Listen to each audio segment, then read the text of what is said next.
आज हम एक कहानी का वाचन करेंगे जिसका नाम है सिक्का बदल गया और उनकी लेखिका हैं कृष्णा सोबती। कृष्णा सोबती की कहानियों का एक वर्ग देश विभाजन और सांप्रदायिकता से संबंधित त्रासदी, यातना और विडंबनाओं का चित्रण है। सिक्का बदल गया इसी तरह की कहानी है, जहां मानवीय प्रेम के लुप्त होते जाने के बावजूद सद्भाव का एक संदेश निहित है। आइए शुरू करते हैं कहानी को। खद्दर की चद्दर ओढ़े, हाथ में माला लिए साहनी जब दरिया के किनारे पहुंची तो पौ फट रही थी। आसमान के पर्दे पर लालिमा फैलाती जा रही थी। साहनी ने कपड़े उतारकर एक ओर रखे और श्री राम करती पानी में हो ली। अंजलि भरकर सूर्य देवता को नमस्कार किया, अपनी उनीदी आंखों पर छींटे दिए और पानी से लिपट गईं। चनाब का पानी आज भी पहले सा सर्द था।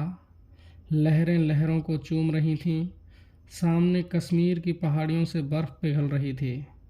उछल उछल आते पानी के भंवरों से टकराकर कगार गिर रहे थे, लेकिन दूर दूर तक बिछी रेत आज न जाने क्यों खामोश लगती थी। साहनी ने कपड़े पहने, इधर उधर देखा, कहीं किसी की परछाई तक न थी, पर नीचे रेत में अगणित पांवों के निशान थे। वह कुछ सहम सी उठी। आज इसी प्रभात की मीठी नीरवता में न जाने क्यों कुछ भयावना सा लग रहा था। वह पिछले 50 वर्षों से यहाँ नहाती आ रही है। कितना लंबा अरसा है। साहनी सोचती है, एक दिन इसी दरिया के किनारे पर वह दुल्हन बनकर उतरी थी और आज साहसी नहीं, उसका वह पढ़ा लिखा लड़का नहीं, आज वह अकेली है।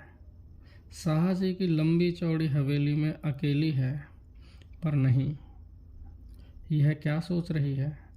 वह सवेरे सवेरे अब भी दुनियादारी से मन नहीं फिरा उसका। साहनी ने लंबी सांस ली और श्री राम करती बाजरे के खेतों से होते घर की राह ली। कहीं कहीं लिपे पुते आंगनों पर से धुआं उठ रहा था।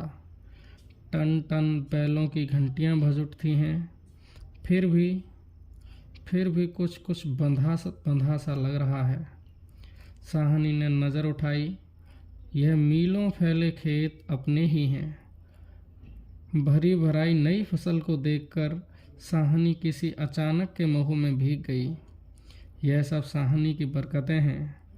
दूर दूर गांवों तक फैली हुई जमीनों में कुएं, सब अपने हैं। साल में 3 फसल, जमीन तो सोना उगलती है। साहनी कुएं की ओर बढ़ी, आवाज़ दी, शेरे शेरे, हसैना हसैना। शेरा साहनी का स्वर पहचानता है।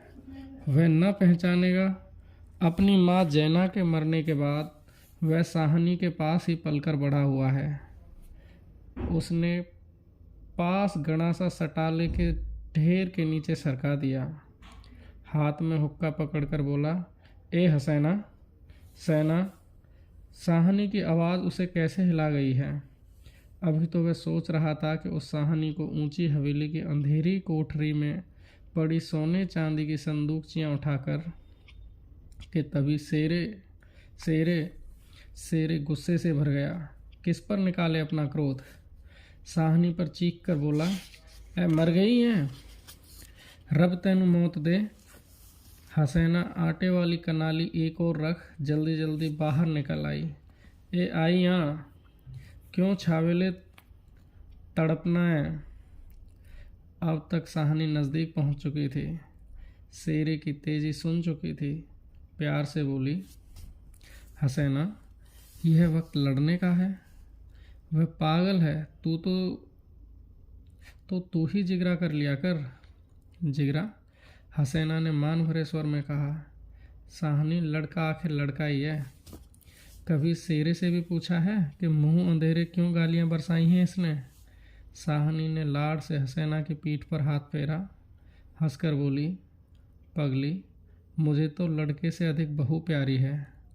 शेरे, हाँ साहनी, मालूम होता है रात को कुल्लूवाल के लोग आए हैं यहाँ, साहनी ने गंभीर स्वर में कहा।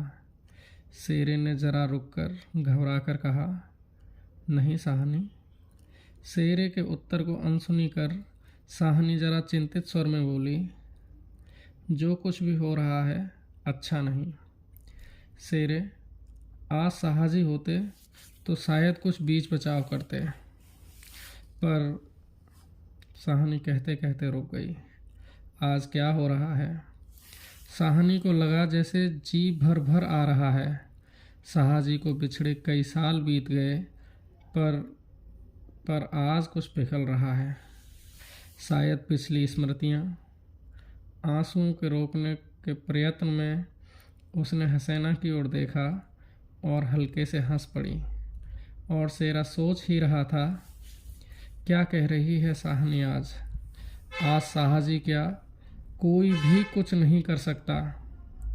यह होके रहेगा, क्यों न हो। हमारे ही भाई बंधुओं से सूद ले लेकर साहजी सोने की बोरियां तोला करते थे। प्रतिहिंसा की आग शेरे की आंखों में उतर आई। गणासे की याद हो आई। साहनी की ओर देखा। नहीं नहीं शेरा, इन पिछले दिनों में 30-40 कत्ल कर चुका है, पर वह ऐसा नीच नहीं। सामने बैठी साहनी नहीं। साहनी के हाथ उसकी आंखों में तैर गए। वह सर्दियों की रातें, कभी कभी साहजी की डांट खा के वह हवेली में पड़ा रहता था, और फिर लालटेन की रोशनी में वह देखता है साहनी के ममता भरे हाथ दूध का कटोरा थामे हुए। शेरे शेरे शेरे उठ, पी ले। शेरे ने साहनी के झुर्रियों पड़े मुंह की ओर देखा तो साहनी धीरे धीरे से मुस्कुरा रही थी। शेरा विचलित हो गया। आखिर साहनी ने क्या बिगाड़ा है हमारा? साहजी की बात साहजी के साथ गई। वह साहनी को जरूर बचाएगा, लेकिन कल रात वाला मशवरा वह कैसे मान गया था? फिरोज़ की बात, सब कुछ ठीक हो जाएगा, सामान बांट लिया जाएगा। साहनी, चलो तुम्हें घर तक छोड़ाऊँ। साहनी उठ खड़ी हुई। किसी गहरी सोच में चलती हुई साहनी के पीछे पीछे मजबूत कदम उठाता शेरा चल रहा है। संकित सा इधर उधर देखता जा रहा है। अपने साथियों की बातें उसके कानों में गूंज रही हैं, पर क्या होगा साहनी को मारकर? साहनी, हाँ शेरे। शेरा चाहता है कि सिर पर आने वाले खतरे की बात कुछ तो साहनी को बता दे, मगर वह कैसे कहे? साहनी ने सिर ऊंचा किया। आसमान धुएं से भर गया था।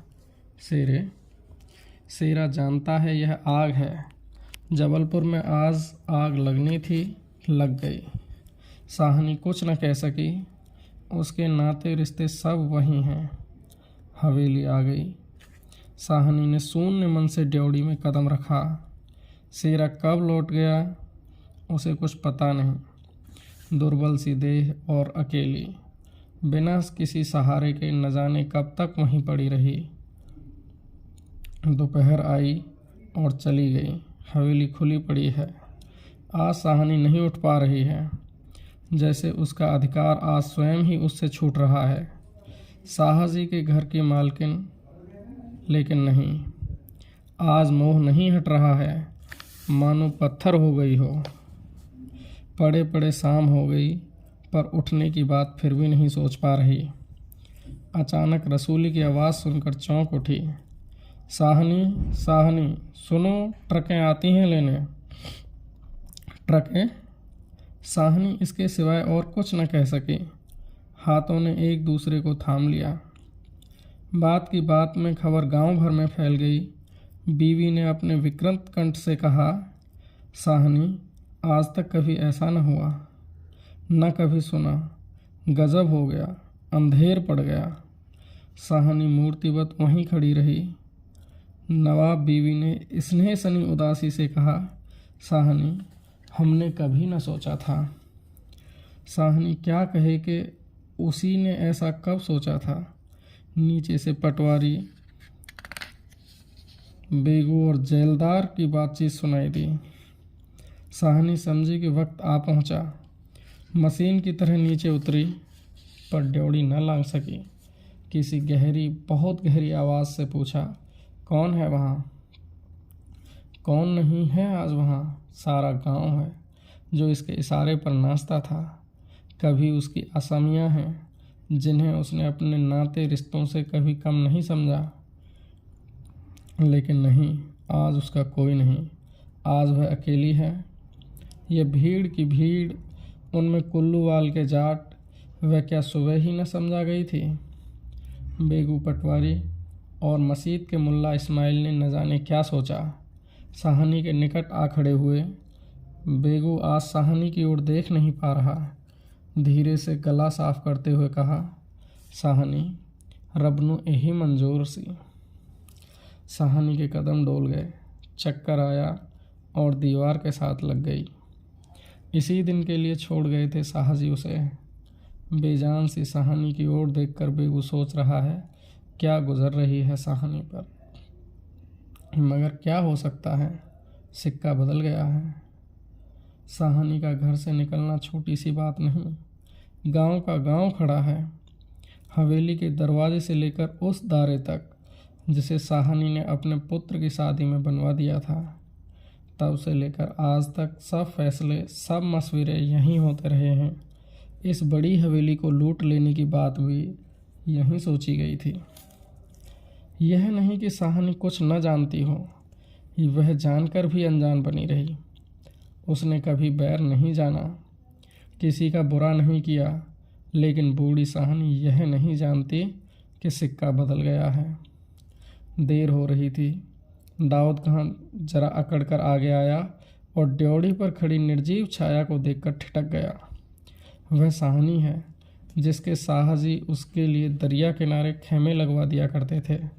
यह तो वही साहनी है जिसने उसकी मंगेतर को सोने के कर्ण फूल दिए थे मुंह दिखाई में। अभी उसी दिन वह जब लीक के सिलसिले में आया था तो उसने उद्दंडता से कहा था, साहनी, भागोवाल मस्जिद बनेगी, 300 रुपया देना पड़ेगा। साहनी ने अपने उसी सरल स्वभाव से 300 रुपया आगे रख दिए थे। और आज साहनी, दाऊद खान ने आवाज़ दी, वह थानेदार है, नहीं तो उसका स्वर शायद आंखों में उतर आता। साहनी गुमसुम कुछ न बोल पाई।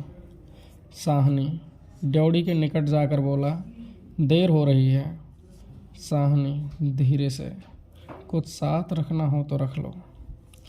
कुछ साथ बांध लिया है, सोना चांदी। साहनी अस्फुट स्वर में बोली, सोना चांदी? जरा ठहर कर सादगी से कहा, सोना चांदी बच्चा, वह सब कुछ तुम लोगों के लिए है। मेरा सोना तो एक एक ज़मीन में बिछा है।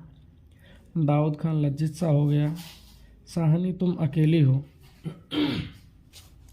अपने पास कुछ होना ज़रूरी है।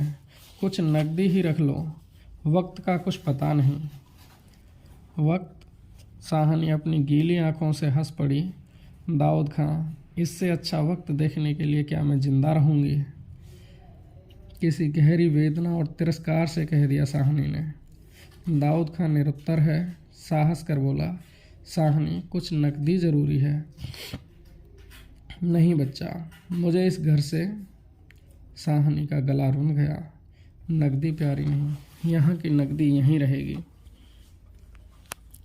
शेरा पास आ खड़ा हुआ। दूर खड़े खड़े उसने दाऊद खान को साहनी के पास देखा तो शक गुजरा के हो न हो कुछ मांग रहा हो साहनी से। खां साहब, देर हो रही है। साहनी चौंक पड़ी। देर? मेरे घर में मुझे देर? आंसुओं की भंवर में न जाने कहाँ से विद्रोह उमड़ पड़ा। मैं पुरखों के इस बड़े घर की रानी, और यह मेरे ही अन्न पर पले हुए। नहीं, यह सब कुछ नहीं। ठीक है, देर हो रही है। साहनी के जैसे कानों में यही गूंज रहा है, देर हो रही है। पर नहीं, रो रो कर नहीं, शान से निकलेगी इस पुरखों के घर से। मान से लांघेगी यह देहरी जिस पर एक दिन बहू रानी बनकर आ खड़ी हुई थी। अपने लड़खड़ाते कदमों को संभाल कर साहनी ने दुपट्टे से आंखें पहुंची और ड्योढ़ी से बाहर हो गई। बड़ी बूढ़ियाँ रो पड़ी। उनके दुख सुख की साथिन आज इस घर से निकल पड़ी है। किसकी तुलना हो सकती थी इसके साथ? खुदा ने सब कुछ दिया था, मगर दिन बदले, वक्त बदले। साहनी ने दुपट्टे से सिर ढांपकर धुंधली आंखों से हवेली को अंतिम बार देखा। उसने दोनों हाथ जोड़ लिए। यही अंतिम दर्शन था, अंतिम प्रणाम था। साहनी ने जोर मारा। सोचा, एक बार घूम फिरकर पूरा घर क्यों न देखा हूँ मैं। जी छोटा हो रहा है, पर जिनके सामने हमेशा बड़ी बनी रही है, उनके सामने वह छोटी न होगी। इतना ही ठीक है, बस हो गया। सिर झुकाया। ड्योढ़ी के आगे की कुल वधू की आंखों से निकलकर कुछ बूंदें चू पड़ी। साहनी चल दी। ऊंचा भवन पीछे खड़ा रह गया। दाऊद खां, शेरा, पटवारी, जैलदार और छोटे बड़े बच्चे बूढ़े, मर्द औरतें सब पीछे पीछे। ट्रकें अब तक भर चुकी थी। साहनी अपने को खींच रही थी। गांव वालों के गलों में जैसे धुआं उठ रहा था। खूनी शेरे का दिल टूट रहा है। दाऊद खां ने आगे बढ़कर ट्रक का दरवाज़ा खोला। साहनी बढ़ी। इस्माइल ने आगे बढ़कर भारी आवाज़ से कहा, साहनी, कुछ कह जाओ। तुम्हारे मुंह से निकली असीस झूठी नहीं हो सकती। और अपने साफे से आंखों का पानी पोंछ लिया। साहनी ने उठती हुई हिचकी को रोककर रूंधे रूंधे गले से कहा, रब तुहानू सलामत रखे बच्चा, खुशियाँ बख्शे। वह छोटा सा जनसमूह रो दिया। जरा भी दिल में मैल नहीं साहनी के। और हम साहनी को नहीं रख सके। शेरे ने बढ़कर साहनी के पांव छुए। साहनी कोई कुछ नहीं कर सका। राज भी पलट गया। साहनी ने कांपता हुआ हाथ शेरे के सिर पर रखा और रुक रुक कर कहा, तैनू भाग जगण चन्ना, ओ चांद तेरे भाग्य जागे। दाऊद खां ने हाथ का संकेत किया। कुछ बड़ी बूढ़ियां साहनी के गले लगीं और ट्रक चल पड़ी। अन्न जल उठ गया। वह हवेली, नई बैठक, ऊंचा चौबारा, बड़ा पसार एक एक करके घूम रहे हैं। साहनी की आंखों में कुछ पता नहीं, ट्रक चल रहा है या वह स्वयं चल रही है। आंखें बरस रही हैं। दाऊद खां विचलित होकर देख रहा है इस बूढ़ी साहनी को। कहाँ जाएगी अब वह? साहनी, मन में मैल न लाना। कुछ कर सकते तो उठा न रखते। वक्त ही ऐसा है। राज पलट गया है, सिक्का बदल गया है। रात को साहनी जब कैंप में पहुंचकर ज़मीन पर पड़ी तो लेटे लेटे आहत मन से सोचा, राज पलट गया है, सिक्का क्या बदलेगा। वह तो मैं वहीं छोड़ आई। और साहनी की आंखें और भी गीली हो गईं। आसपास के हरे भरे खेतों से घिरे गांवों में रात खून बरसा रही थी।